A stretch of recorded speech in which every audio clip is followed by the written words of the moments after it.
hindi pa naman final to. And sige, antayin lang natin. We are exhausting all legal remedies. And alam nyo, ang dami nagsasabi sa akin, hindi ka ba na-stress, Ronald? Sabi ko, una, pwede naman talaga akong ma-stress. Kaya lang, ang trabaho natin, ang trabaho ng Duterte Youth Party List, ay magsalita para sa taong bayan. Diba? Ang dami siyang kongresista, binoboto nyo, hindi nyo man lang marinig na makipag-away sa NPA, makipag-away sa mga abusado sa gobyerno, pero boses sila ng taong bayan. Eh ngayon, ang boto po natin ay 2.3 million. Tayo ang pinakamataas na boto sa lahat ng OFW communities sa buong mundo. Tayo ang pinakamataas na boto sa lahat ng pulis at sundalo sa local absentee voting. At 2 milyong Pilipino talagang nagtitiwala sa atin na tayo ay magsasalita.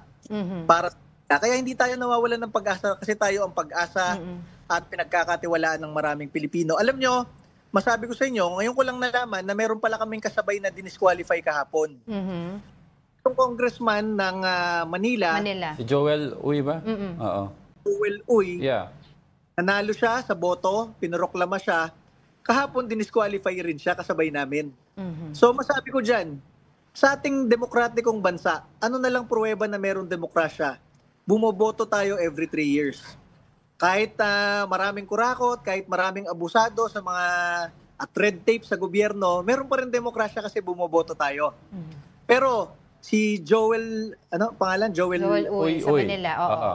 Na binoto ng Manila, hindi ni-recognize na yung boto, dinisqualify siya. Kami na ibinoto ng 2 milyon, hindi na rin nire-recognize, dinidisqualify kami. Paano na lang?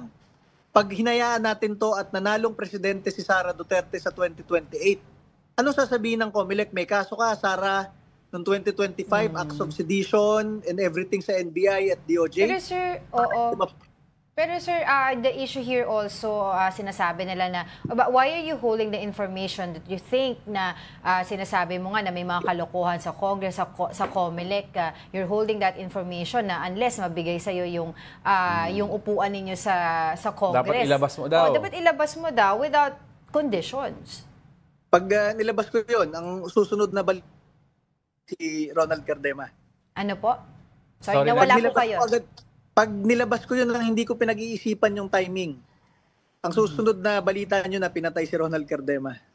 Sigurado yan. Kaya kailangan mo talagang i-timing yan. Alam nyo, ang Duterte Youth Party List, ang kaisa-isang party list at opisina sa Kongreso na nagbabalik ng death penalty para sa mga plunderer, kurakot at heinous criminals. Wala namang ibang nagko-co-author sa amin.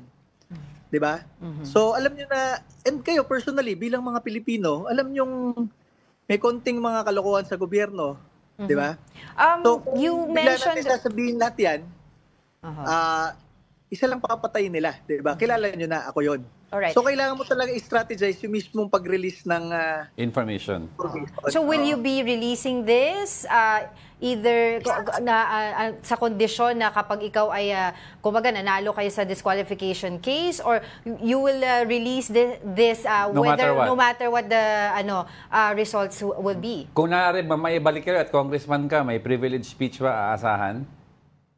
Hindi, ma'am, pag sinagot ko yan kung kailan yung timing, tatimingan lang rin kung kailan ako papatayin. So, sinasabi ko sa inyo, ang Duterte Youth Party List gumagawa ng paraan, labanan ng mga kurakot sa gobyerno, kaisa-isa sa Kongreso, gumagawa ng paraan through pagbabalik ng death penalty.